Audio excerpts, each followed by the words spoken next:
ইমানকে দুর্বল করা যাবে না, ইমানকে মজবুত করার চেষ্টা করতে হবে। আল্লাহ রাব্বুল আলামিন আমাকে আপনাকে দুনিয়াতে পাঠিয়েছেন শুধু ইমানকে রক্ষা করার জন্য। যদি কোনো বান্দার ইমানটা রক্ষা হয়ে যায়, তার ঠিকানা হয়ে যাবে জান্নাত। জোরে কোন সুবহানাল্লাহ। আমল আছে ইমান নেই তাও হবে না, আবার ইমান আছে আমল নেই তাও হবে না।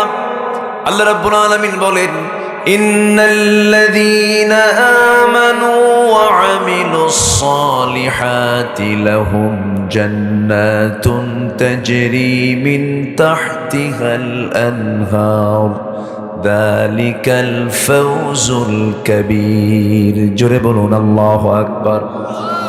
সফল যদি হতে চাও, মহা সফলতা যদি পেতে চাও, বড় সফল যদি হতে চাও, যালিকাল ফাওজুল কাবীর, তাহলে তোমার শর্ত হলো ঈমান আনতে হবে, নেক আমল করতে হবে।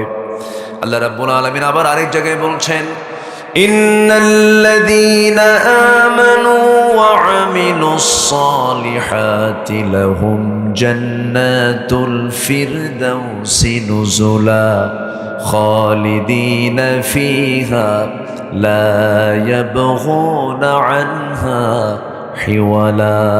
জোরে বলুন আল্লাহু আকবার। ঈমান যারা আনবে এবং সাথে নেক আমল যারা করবে, তাদের জন্য আমি আল্লাহ রাব্বুল আলামিন জান্নাতুল ফিরদাউস বরাদ্দ রেখেছি। জোরে কোন সুবহানাল্লাহ। ঢুকবে একবার, বের হওয়ার কোনো সুযোগ, এর মানে আবার বোঝা যাবে না যেটা জেলখানা।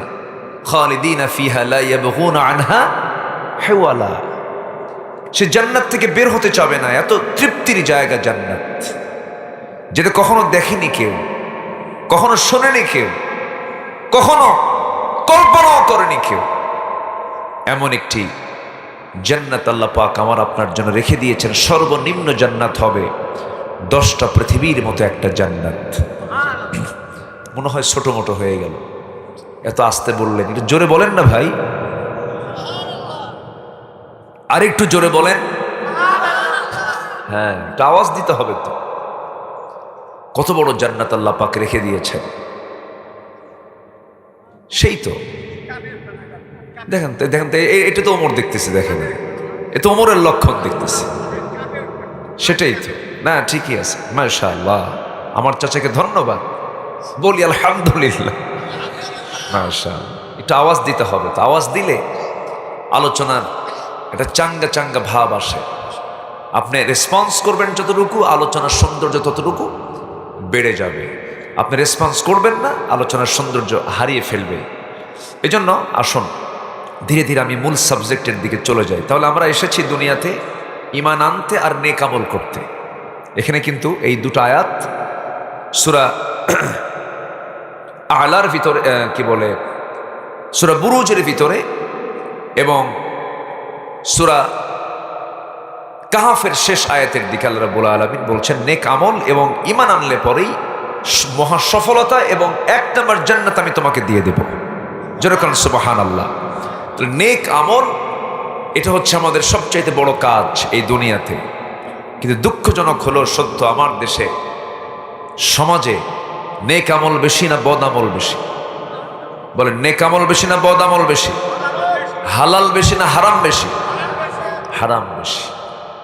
নেক আমল নেই তো। সারাটা দিন বান্দার হেলে দুলে কেটে যায়, অবহেলায় কেটে যায়, অলসতায় কেটে যায়, বিকেলবেলা কোনো কাজ পায় না। চৌমাথা ত্রিমোহনীর মোড়ে কিছু চার দোকানগুলো আছে, চার দোকানে বসে আড্ডা মারে আর বিড়ি খায়। এরকম মুসলমানের সংখ্যা আমার দেশে কম না বেশি বলেন তো?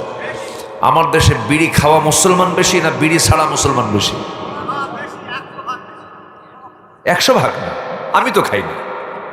100 ভাগ বললে তো আমিও পড়ে যাই এখানে। তা কি হলো তাই? এই যে ইনিও তো খায় না, আপনি খান। এটা কেন বললাম জানেন? উনি কামিল মাদ্রাসার প্রিন্সিপাল। আমার দেশে কিন্তু আবার চট্টগ্রাম অঞ্চলে কিন্তু এই বিষয়ে কথা বলা খুব কঠিন ব্যাপার। ওই অঞ্চলে অনেক মাদ্রাসার প্রিন্সিপালরাও বিড়ি খায়। একটু বেকায়দা আছে, এই ফতুয়া দেওয়া একটু কঠিন ওই এলাকায় গিয়ে। তো আমার আপনার তো কাজ বিড়ি খাওয়া না, আমার আপনার কাজ তো এগুলো না, আমাদের তো অনেক নেক আমল করা দরকার। আহারে কেমন করে সারাটা দিন কি যে শুরু করে এই লাঞ্চের বিরুদ্ধে, লাঞ্চের মধ্যে শুধু ধোঁয়া ঢুকায় আর লাঞ্চকে নষ্ট করে ফেলে। এটা করা যাবে না। ওয়ালা তুলকু বিআইদিকুম ইলা তাহলুকা, নিজকে তুমি ধ্বংসের দিকে ঠেলে দিও না। কার কথা? আল্লাহর কথা। আবার মাহফিলে এসে বলে হুজুর বিড়ি খাওয়া কি জায়েজ আছে? মানে জায়েজের চেষ্টায় আছে, ছাড়বে তো না, আবার বলে যে হুজুর জায়েজ আছে কি? এটা মাহফিলে এসে বলে না। সকল নেশার সাথে মুসলমান কোনো সম্পর্ক রাখতে পারে না। তামাক গাছ দেখছেন কিনা জানি না, তামাকের আবাদ আমার দেশে সবচেয়ে বেশি হয় হলো রংপুর অঞ্চলে। ওইদিকে কুষ্টিয়ার কিছু অংশে হয়, ওইদিকে চট্টগ্রাম পাহাড়ি অঞ্চলে কিছু এই তামাকের আবাদ হয়। তামাকের গাছ খুব মানে সবুজ এবং খুব মানে এত সুন্দর, মানে মানে পাতার তেজগুলো কি একদম সবুজ পাতা এবং এত সুন্দর তরুতাজা, মানে এত সুন্দর তরুতাজা সবুজ গাছ খুব কমই পাওয়া যায়, মানে একদম লাউ গাছের মতো তরুতাজা। তো আমি একদিন ওই এরকম বিশাল বড় এক তামাকের মাঠের পাশে দিয়ে যাচ্ছিলাম, ভাবলাম যে এত সবুজ পাতা, যদিও তামাক হোক না কেন, কিন্তু এর তো কোনো গার্ড ওয়াল নাই, এর কোনো বেড়া নাই, ছাগলগুলো তো খাওয়ার কথা। আমি একজন চাষিকে বললাম, ভাই তো এই বিশাল আবাদ করছে, তো এটাকে বেড়া দেয় না কেন? গরু ছাগল খায় না, কুত্তাও খায় না, কি খায়? তাহলে দেখেন এই তামাক, এই পাতাটার ক্ষতিকর দিক ছাগল বোঝে, গরু বোঝে, কে বোঝে না? রাগ করতেছেন মনে হয়, হুজুর খুব তো মার দিলেন। বাস্তব তো তাই। জি, এটা 100 ভাগ। হ্যাঁ ঠিক আছে চাচা, আমাকে একটু কথা বলতে হবে, কিন্তু আমি একটু কথা বলি। জি সম্মানিত ভাইয়েরা, তাহলে আপনি পান খান, পান খেতে সমস্যা নেই, এটা ভালো। আমি আমার দাদার মুখের পান চাবানো পানটা মুখে নিতাম। দাদা নানা বুড়ো হয়ে গেলে পান খায়, 2, 3, 4, 5টা পান খেতে পারেন, সমস্যা নেই, কিন্তু সারাদিন পান খাবেন তাহলে কাজ করবেন কখন? আপনি পান খেয়ে আপনি দাঁতটা আপনি তরমুজের বিচি বানায় ফেললেন, এটা তো ঠিক না। আম্মা জানা এসে বলেন, আমার নবী যখন ইন্তেকাল করেন, ইন্তেকালের পূর্বে সহিহ হাদিস এসেছে, নবীজি আমার কাছ থেকে মেসওয়াক চাইলেন, মেসওয়াকটা আমি তাকে দিলাম। শেষ সময়ে রাসূল যখন দুনিয়া থেকে বিদায় নেন, আমি দেখেছি আমার নবীজির দাঁতগুলো মুক্তোর দানার মতো ঝিলিক মারত। জোরে কোন সুবহানাল্লাহ। আমার নবীজির মুখের পরিচ্ছন্নতা কি পরিমাণ ছিল, সর্বক্ষণ তিনি পকেটে মেসওয়াক রাখতেন। পান খান সমস্যা নাই, কিন্তু পানের সাথে আবার হাকিমপুরি রহমতুল্লাহ আলাইহি কেন? এখানে তো প্যাঁচ লেগে গেল, এটা করা যাবে না। কেউ পুড়ে খায়, কেউ ডাইরেক্ট মারে, ওয়াকাম কোনোটাই কম না, দুটাই ক্ষতি। হয়তো বলবেন হুজুর আপনি তো ওইদিকে বললেন না, আপনার অনেক হুজুররাও তো খায়, আমি কারো বাদ দিই নাই, আমি সবাইরই বললাম। আল্লাহ পাক সকল নেশা থেকে আমাদেরকে হেফাজত করুন, জোরে বলি আল্লাহুম্মা আমিন। এগুলো ভালো আমল না, আমরা নেক আমল করার জন্য আসছি। ভালো কিছু খাবো, ভালো কিছু চিন্তা করব, ভালো কিছু আমল করব, জোরে বলি ইনশাআল্লাহ। নেক আমল করলে কিছু ফলাফল আছে, আল্লাহ পাক সেই ফলাফলগুলো কোরআনের বিভিন্ন জায়গায় পাতায় পাতায় বিভিন্ন জায়গায় তিনি দিয়েছেন। নেক আমলের ফলাফলগুলো কি আজকে এই বিষয়ে আমার আলোচনার সাবজেক্ট। যদি কোনো বান্দা নেক আমল করে, আল্লাহ পাকের পক্ষ থেকে তার জন্য শ্রেষ্ঠ 10টা ফলাফল আছে, শ্রেষ্ঠ পুরস্কার আছে। যেরকম সুবহানাল্লাহ। আমি একটাও কি বলেছি? আমি একটাও বলেছি এ পর্যন্ত? তাহলে আলোচনা কেবল কিন্তু শুরু হচ্ছে। আমি তো প্রথমে হতাশ হয়েছিলাম যে লোকজনগুলো গেল কোথায়, লোকজন পাচ্ছি না তো। লোকজন তো এখনো আসতেছে, এই এলাকার মানুষ কি 12টার পরেও আসে লোকজন? জি সবাই বসে পড়ুন। তাহলে নেক আমলের ফলাফল আমরা আজকে শুনে যাব। ফলাফল জানলেই তো আমল করার একটা আগ্রহ বাড়বে, তাই না? এই জন্য আমরা ফলাফলগুলো কি, নেক আমল করলে কি ফলাফল পাওয়া যায়, এই ফলাফলগুলো আজকে আমরা জানবো নেক আমল করার জন্য। জোরে বলি ইনশাআল্লাহ। আল্লাহ রাব্বুল আলামিন বলেন, নেক আমল করলে পরে এক নাম্বার হলো আমি আল্লাহ রাব্বুল আলামিন তোমাকে ভালোবাসবো। আল্লাহর ভালোবাসা যদি কোনো বান্দা পেয়ে যায় তার তো কোনো টেনশন নাই। আল্লাহ রাব্বুল আলামিন সুন্দর করে বলছেন, وَأَنفِقُوا فِي سَبِيلِ اللَّهِ وَلَا تُلْقُوا بِأَيْدِيكُمْ إِلَى التَّهْلُكَةِ। সুদ খাওয়া কি? জোরে বলেন, আরো জোরে বলেন। এই হারাম কে করে দিয়েছেন?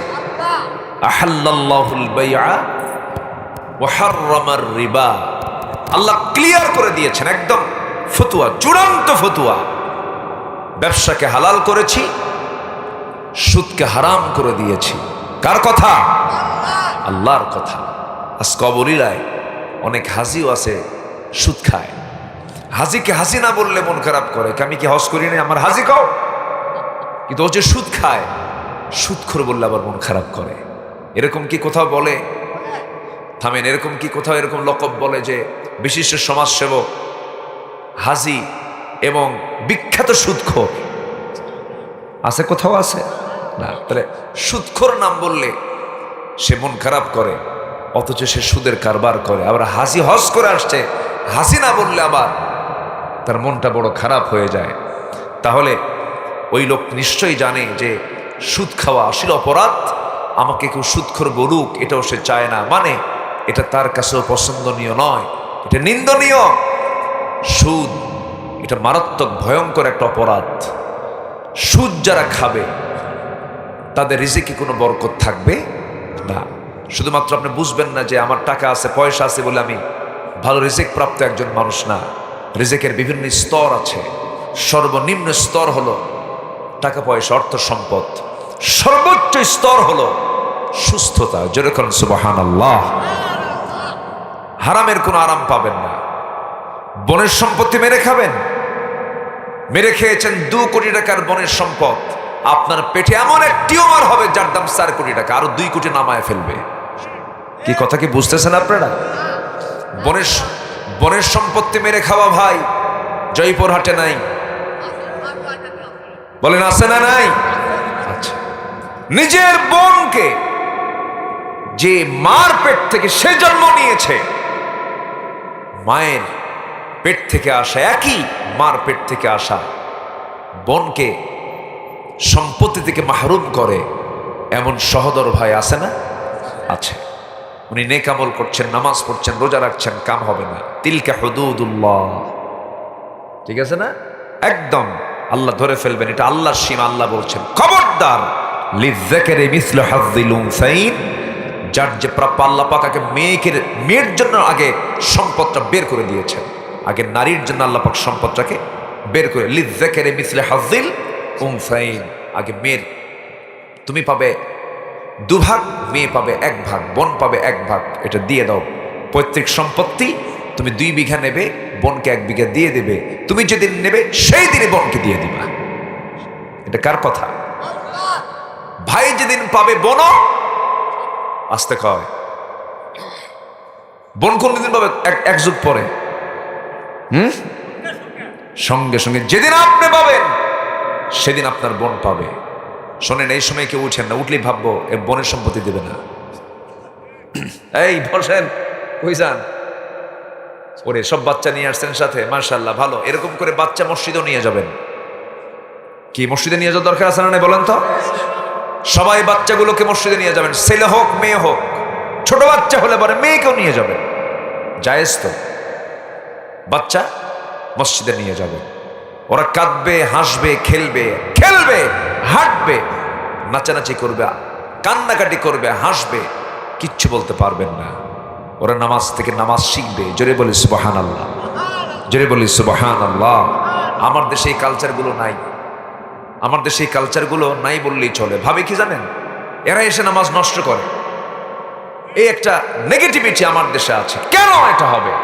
গ্রামের সব বাচ্চাগুলো মসজিদে গিয়ে হাজির হবে, সবগুলো নিয়ে যাবে।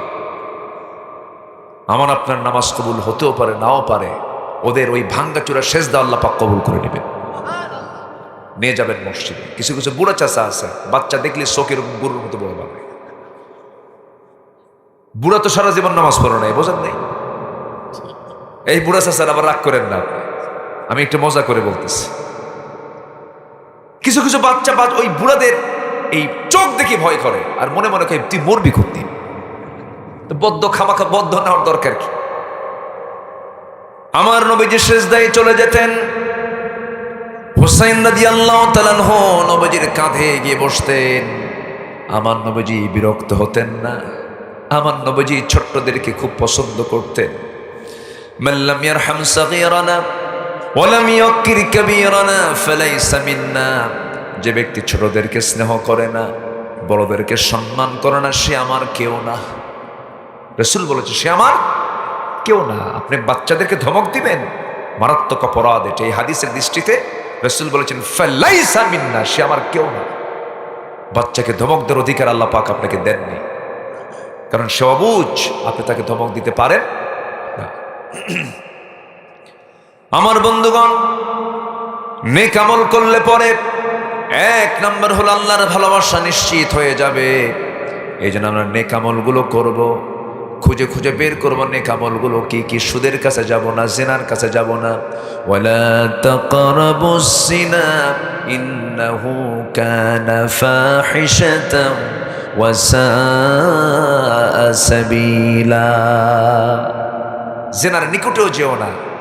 মোবাইল টিপতেছো, মোবাইল টিপতে গিয়ে কোনো নারীর দিকে তাকায়ও না। ওয়ালা তাকরাবুস জিনা। তোমার কাছে যদি আশঙ্কা হয় যে মোবাইল তোমাকে চোখের জেনার দিকে নিয়ে যেতে, বন্ধ করে ফেলো, ওই মোবাইল পালারই দরকার নেই। আল্লাহ পাক আগে লজ্জাস্থানকে হেফাজত করার আগে বলেছেন ইয়াকুদ্দু মিন আবসারিহিম ওয়া ইয়াহফাযু ফুরুজাহুম। আগে চোখটাকে নিয়ন্ত্রণ করো, এরপরে লজ্জাস্থানের হেফাজত করো। লজ্জাস্থানের হেফাজতের আগে আল্লাহ পাক কি হেফাজত করতে বলেছেন? চোখকে নিয়ন্ত্রণ করব আমরা। জোরে বলি ইনশাআল্লাহ। কার বউয়ের দিকে তাকাবো? নিজের বউ না অন্যের বউ? দেখেন অনেকে চুপ করে আছে, কি অন্যের বউর দিকে তাকাবেন নাকি? বলুন কিসের কার বউয়ের দিকে? হয়তো যুবকরা বলতেছে হুজুর আমার তো বউ নাই, কার দিকে তাকাবো এখন? এই জন্য চুপচাপ আছে। নিজের স্ত্রীর দিকে তাকান, আপনি সওয়াব পাবেন। অন্যের বউয়ের দিকে তাকানো যাবে না। সব নারী আপনার জন্য, তাকানোর জন্য আল্লাহ রাব্বুল আলামিন বলেন নাই পরের বউ দেখা যাবে না, পরের কোনো মেয়েকে দেখা যাবে না, পরনারীকে দেখা যাবে না। দেখলেই গুনাহ হয়ে যাবে, জিনার গুনাহ হয়ে যাবে। ওয়ালা তাকরাবুস জিনা ইন্নাহু কানা ফাহিশাতাও ওয়া সাআ সাবিলা। মান আযমানু লি মা বাইনা লিহইয়াইহি ওয়া মা বাইনা রিজলাইহি আযমান লাহুল জান্নাহ। যে ব্যক্তি দুই চোয়ালের মধ্যস্থিত বস্তু জিহ্বা এবং দুই উরুর মধ্যস্থিত বস্তু গোপনাঙ্গের যে বান্দা হেফাজত করতে পারবে, আমি রাসূল নিজে তার জন্য বেহেশতের জামিন হয়ে যাব। জোরে বলি সুবহানাল্লাহ। যত গুনাহ হয় এই দুটো অঙ্গকে নিয়েই কিন্তু পৃথিবীতে সবচেয়ে বেশি গুনাহ হয়। সামনে রমজান আসছে, এই দুটো অঙ্গকেই নিয়ন্ত্রণ করার জন্য একটা বিশাল ট্রেনিং দিয়েছেন। কোন মাস? আসতে বলে কোন মাস? রমজান মাস। রোজা রাখবো না ইনশাল্লাহ। ইফতার করার পরে বিড়ি খাবো। বিড়ি কিন্তু উত্তরবঙ্গে বেশি চলে, তাই না?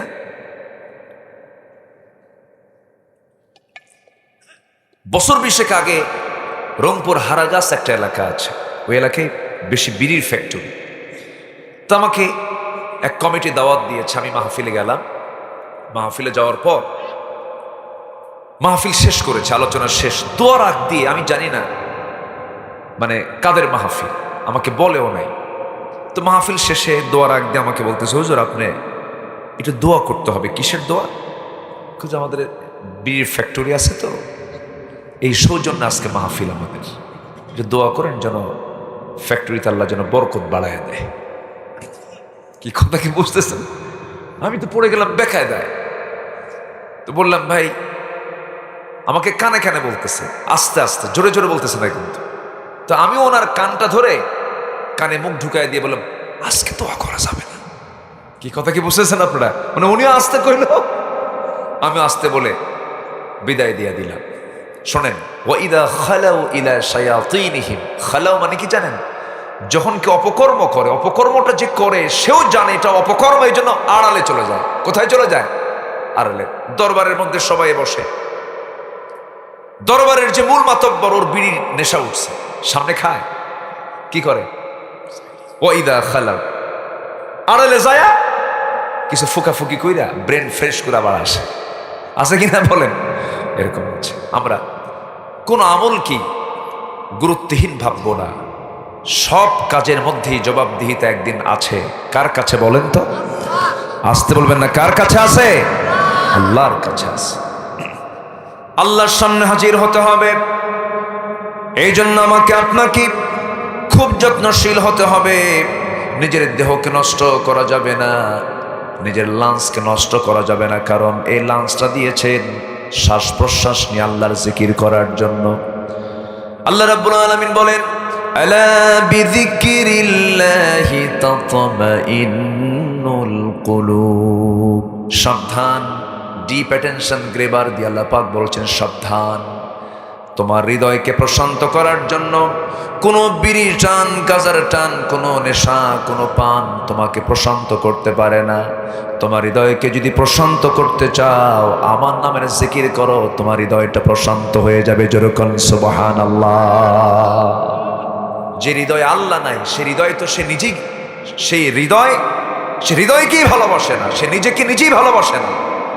যে হৃদয় আল্লাহ আছে, সে হৃদয়টা অত্যন্ত সমৃদ্ধ। এই জন্য আমরা দিলের মধ্যে সবার আগে স্থান দেব কাকে? আসতে বলবেন না, কাকে? এক সময় না, সব সময়, সব সময়। আল্লাহকে কখনো ভোলা যাবে না। আল্লাহ আমাকে এক সেকেন্ডের জন্য ভোলেন না, আল্লাহ আমাকে এক সেকেন্ডের জন্য আমাকে ভুলে যান না। কিন্তু আমি যদি ভুলে যাই, তবে আল্লাহ পাক একটা আয়াতে খুব ভয়ঙ্কর কথা বলেছেন, وَمَنْ أَعْرَضَ عَنْ ذِكْرِي فَإِنَّ لَهُ مَعِيشَةً ضَنْكًا وَنَحْشُرُهُ يَوْمَ الْقِيَامَةِ أَعْمَى قَالَ رَبِّ لِمَ حَشَرْتَنِي أَعْمَى وَقَدْ كُنْتُ بَصِيرًا। জোরে বলুন আল্লাহু আকবার। আল্লাহ বলছেন, যে বান্দা আমার স্মরণ থেকে নিজেকে গুটিয়ে রাখবে, আমি তার জন্য দুনিয়ার জীবনকে সংকীর্ণ করে দেব। দুনিয়ার জীবনে সে শান্তি পাবে না, টাকা থাকবে, সুখ থাকবে না, এবং আমি তাকে হাসরের দিন অন্ধ করে তুলব। তুই চোখ তার থাকবে না, সেই চোখ দিয়ে দেখতে পাবে না। সেদিন বলবে, আল্লাহ লিমা হাসারাতানি আমা, আজকে তুমি আমাকে অন্ধ করে তুলেছ কেন? আল্লাহ বলবেন, আমি তোকে অন্ধ করে তোলার কারণ হলো তুই আমাকে ভুলে গিয়েছিলি। ওয়া কাযালিকাল ইয়াওমা তুনসা, আজকে তেমন করে আমি আল্লাহ তোকে ভুলে গেলাম। নাউযুবিল্লাহ। আমার বন্ধুগণ, আল্লাহ যদি সেই দিন ভুলে যান, আমার আল্লাহ যদি সেই দিন আমাকে আপনাকে দূরে ঠেলে দেন, এর চাইতে বড় বিপদ, এর চাইতে বড় মুসিবত আর কি হতে পারে? এই জন্য সবাইকে ভুললেও যাকে ভোলা যাবে না তিনি আমার একমাত্র। চিল্লায় বলুন কে? কাকে ভোলা যাবে না? আল্লাহকে ভোলা যাবে না। আমার আল্লাহ কি দেননি ভাই বলেন? সব তো দিয়ে দিয়েছেন, কোনো কিছু দেওয়া কি তার বাদ আছে? আল্লাহকে খাওয়ান না? এই যে বসে বসে আছি আমরা, এখানে কি এমনি বসে আছি না খাচ্ছি? বলেন, খাচ্ছি। আমরা এখন খাচ্ছি হলো মুখ দিয়ে না নাক দিয়ে? কই মুখ দিয়ে খাচ্ছেন? মুখ দিয়ে খায় আসছেন বাড়ি থেকে। এখন নিচ্ছি কি দিয়ে বলেন? ম্যাক্সিমাম নিচ্ছে নাক দিয়ে। নাকের খাবার বেশি জরুরি না মুখের খাবার বেশি জরুরি? কোনটা এসেনশিয়াল বলেন? নাকেরটা। এটা ছাড়া আপনি এক মুহূর্ত বাঁচবেন না। ভাত 3 বেলা না খেলেও বাঁচবেন, কিন্তু শ্বাস প্রশ্বাস প্রতি মুহূর্তে মুহূর্তে আমাকে আপনাকে নিতে হবে। এটা কে দিয়েছেন? আসতে বলবেন না, কে দিয়েছেন? আল্লাহ দিয়েছেন। এবং এই শ্বাস প্রশ্বাসকে আল্লাহ রাব্বুল আলামিন ফিল্টারিং করে ভিতরে ঢুকায় দেন, আবার ফিল্টারিং করে আবার অক্সিজেন ভিতরে ঢুকে যায়, নাইট্রোজেন বের হয়ে যায়। এরকম করে মহান রাব্বুল আলামিন আমার আপনার বাঁচার জন্য সব ব্যবস্থাপনা করে দিয়েছেন। আল্লাহ বলছেন, বান্দারে আমাকে চেনার জন্য কাউকে লাগবে না, তুই তোর নিজের দিকে তাকায় দেখ। ওয়াফি আনফুসিকুম আফালা তুবসিরুন, তোমার কি চোখ নাই? দেখো না, নিজের দিকে তাকাও। দেখার জন্য চোখ দিলাম, শোনার জন্য কান দিলাম, শ্বাস দেবার জন্য জিহ্বা দিলাম, রক্ত ফিল্টারিং করার জন্য কিডনি দিলাম, কত অসংখ্য ভেইন দিলাম। মাথা থেকে পা পর্যন্ত তাকায় দেখো, একটা দিকে আমি অপূর্ণ রাখি নাই, সবগুলোকে আমি পূর্ণাঙ্গ করে দিয়েছি। জোরে বলেন সুবহানাল্লাহ। আমার ভাইরা, এই চোখ দিয়ে আমরা দেখি, এই চোখের মধ্যে পানি আছে। সবাই কিন্তু চোখের ভিতরে পানি আছে, সবাই তো জানেন। দেখবেন কিছু কিছু লোকের মধ্যে চোখ থেকে বেশি পরিমাণ পানি বের হয়, চোখটা ভেজা ভেজা থাকে, চোখের কোনা বেয়ে বেয়ে টপ টপ করে পানি পড়ে, এমনি পানি পড়ে। তার মেশিনটা দুর্বল হয়ে যাওয়ার কারণে পানির পরিমাণটা চোখ থেকে বেশি হয়ে যায়। এটাও এক প্রকার রোগ। আল্লাহ রাব্বুল আলামিন স্বাভাবিক চোখের ভিতরে আল্লাহ রাব্বুল আলামিন সেই পরিমাণ পানি বের করে দেন। 24 ঘন্টায় আল্লাহ রাব্বুল আলামিন প্রতি মিনিটে 15 থেকে 20 বার চোখের পলক ফেলার মধ্য দিয়ে প্রত্যেক দিন বান্দার চোখ থেকে 1 মিলিলিটার পানির বন্দোবস্ত আমার আল্লাহ করে দিয়েছেন। যেরকম সুবহানাল্লাহ। কেন করে দিয়েছেন? এর কারণ হলো চোখটা বাইরে থাকে, ধুলাবালি চোখের মধ্যে ঢুকে পড়ে। এই চোখটা যদি নষ্ট হয়ে যায়, বান্দায় পৃথিবীর চেহারা দেখতে পাবে না, বিভিন্ন ভাইরাস আক্রান্ত হয়ে যাবে, জীবাণুতে আক্রান্ত হয়ে যাবে। এই জন্য চোখের পানিকে মিঠা না করে লবণ করে দিয়েছেন, এবং এই লবণ পানিকে আল্লাহ রাব্বুল আলামিন বান্দার জন্য 24 ঘন্টা মলমের বন্দোবস্ত করে দিয়েছেন। জোরে বলি সুবহানাল্লাহ। লবণ আছে যেখানে, ভাইরাস নাই সেখানে। জীবাণু ধ্বংস করার জন্য কি দরকার? লবণ দরকার। আপনার গলা ব্যথা হচ্ছে, আপনার টনসিল ফুলে গেছে, পৃথিবীর সব ডাক্তারের কাছে চলে যান, ডাক্তার আগেই বলে দেবে যান বাড়িতে যান, একটু কুসুম কুসুম পানির মধ্যে লবণ নেবেন, গার্গিল করবেন, ভাইরাস দূর হয়ে যাবে। আল্লাহ রাব্বুল আলামিন বান্দার চোখের মধ্যে লবণ পানি দিয়ে আল্লাহ রাব্বুল আলামিন স্থায়ী মলমের বন্দোবস্ত করে দিয়েছেন। 24 ঘন্টায় চোখ থেকে পানি পড়ে। বিশেষ করে বান্দা যখন ঘুমিয়ে পড়ে, ঘুমের মধ্যে পানি থাকে, কিন্তু সেই পানিটা কি হয়ে যায়, সকালবেলা চোখের কোনায় দুই পাশে সাদা সাদা কি যেন বের হয়। ওটার নাম কি বলে লেখা?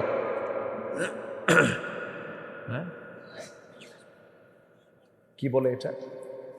চোখের কোনায় যে সাদা সাদা অংশ বের হয় সকালবেলা, পেস্টি, পিজুল, পিজুল। এটা তো নতুন ভাষা শিখলাম তো। আচ্ছা, যাই হোক, আঞ্চলিক ভাষা। যদি এটা বের হয় তখন আমরা কি করি, একটা টিস্যু বের করে বলি ভাই তাড়াতাড়ি সাফ করো। মনে হয়েছে কি যেন এটা জঙ্গল। জঙ্গল না ভাই, এটা না থাকলে আপনি অন্ধত্ব বরণ করে আপনি মারা যেতেন। জোরে বলি সুবহানাল্লাহ। কে দিয়েছেন? আল্লাহ দিয়েছেন। চোখের মধ্যে পানি দিলেন, কানের মধ্যে আল্লাহ রাব্বুল আলামিন এক জাতীয় ময়লা দিয়েছেন। এই ময়লাকে এলাকায় ইয়ারক্সকে, এই ময়লাকে এলাকায় কি বলে? গরু খায় কি? খোল ময়লা, ইয়ারক্স। এই ময়লা কিন্তু আবর্জনা নয়, অতিরঞ্জিত কোনো কিছু নয়। আল্লাহ পাক নিজে এটা দিয়েছেন। কেন? এটা দেওয়ার হেতু হলো, কারণ হলো, বান্দার কানের মধ্যে যদি কোনো কীট পতঙ্গ পোকামাকড়, বান্দা ঘুমিয়ে পড়লো, কোনো পিঁপড়া যদি ঢুকিয়ে পড়ে, সঙ্গে সঙ্গে ওই ইয়ারক্সের মধ্যে আল্লাহ রাব্বুল আলামিন তিক্ত জাতীয় এক প্রকার স্বাদ দিয়েছেন। তিক্ত স্বাদ, তিতা তিতা। এটা মনে হয় যখন কোনো পিঁপড়া ঢুকেও পড়ে, যখন তার জিহ্বায় যখন এই খাবারটা নিয়ে নেয়, তিতা দেখে তাড়াতাড়ি বাইরে বের হয়ে আসে। আল্লাহ বলছেন বান্দারে তুই ঘুমিয়ে পড়বি, তোর কানকে আমি আল্লাহ এই ময়লা দিয়ে সিকিউর করেছি। যেরকম সুবহানাল্লাহ। কানের ময়লাকে তিক্ত করলেন, চোখের পানিকে লবণ করলেন। এবার মুখের দিকে চলে আসেন। মুখের ভিতরে আল্লাহ রাব্বুল আলামিন লালা দিয়েছেন। এই লালার মধ্যে কোনো স্বাদ দেন নাই। জিহ্বাকে আল্লাহ রাব্বুল আলামিন জ্বরের মধ্যে রেখে দিয়েছেন। জ্বর কতটুকু আছে, তেঁতুল গাছের সামনে গেলেই টের পাওয়া যায়। কি ঠিক কিনা? দুজন দাঁড়ায় আছেন, একজন তেঁতুল গাছের দিকে তাকায় আছে, তাকানো মাত্রই মুখের ভিতর থেকে ছিটকে পড়ে গেছে, লালা হচ্ছে আরেকজনের গালের উপরে। কে বন্ধু? ঘটনা কি বন্ধু? ঘটনা কিচ্ছু না, ওই তেঁতুলের দোষ। কি ঠিক কিনা বলেন? কি জোয়ার আল্লাহ পাক এই জিহ্বার মধ্যে দিয়েছেন। সুবহানাল্লাহ বলা যাবে না ভাই? এই যে আমি কথা বলছি, মোহতারাম প্রিন্সিপাল মহোদয় কথা বললেন, এই যে আমরা কথাগুলো বলতেছি, জিহ্বার চতুর্পার্শ্বে লালাগুলো আল্লাহ রাব্বুল আলামিন বের করে দিচ্ছেন। লালা যদি না বের হতো, এই জাতীয় লালা পানি যদি না বের হতো, আমার আওয়াজ বন্ধ হয়ে যেত, আমার ভোকাল কর্ড বন্ধ হয়ে যেত, আমার আওয়াজ বন্ধ হতো, আমি জবান বন্ধ হয়ে চুপ করে বসে থাকতাম। আমাকে সুন্দর করে 24 ঘন্টা যিনি চতুর্দিকে জবার চতুর্দিকে ভিজায় দিচ্ছেন, সিক্ত করছেন, তিনি আমার চিল্লায় বলুন কে? দেহের যে রক্তগুলো আছে, এই রক্তগুলো প্রতি মিনিটে থাকতে থাকতে কত সুন্দর করে পিউরিফাই করে ফেললেন। দুটা কিডনি দিয়েছেন কে বলেন?